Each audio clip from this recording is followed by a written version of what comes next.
In a school of 5,000 students, it's often difficult to see how simple individual actions like driving to school, throwing away paper, or washing hands can affect more than just ourselves. In a growing era of resource consumption, the ecological decisions made at Carmel High School can have a large impact on the local environment. CHTV sat down with Jose Ortizar, the leader of Environmental Action Club at CHS, to find out more.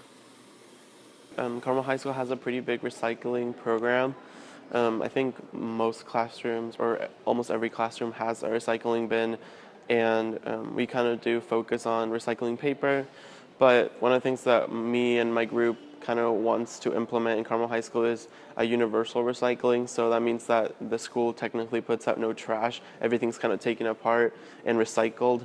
And several different schools have had had these programs, so they become really successful.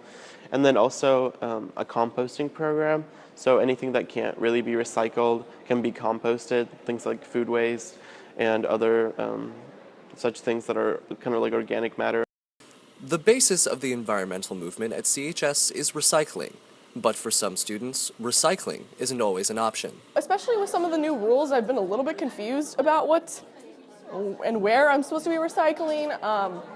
There are oftentimes bins that are labeled like with the recycling symbol, but I'll notice that there's just trash in them. I know whenever I have a water, I try to recycle, but there's only ever a trash can in most classes, so I don't tend to recycle, or I wait until I see one.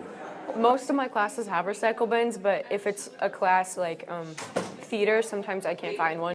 Despite the challenges of implementing environmental standards at CHS, Ortizar is hopeful for environmental change in the future.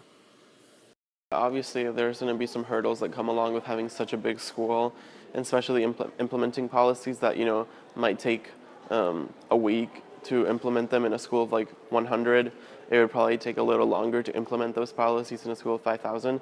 However, I think if the administration and the student body really step up and learn either about the environmental impacts that their composting could have on the local environment, and also a community garden provides a lot of different benefits from, like a community feeling, or just learning about organic foods and, different types of benefits that a community garden could entail.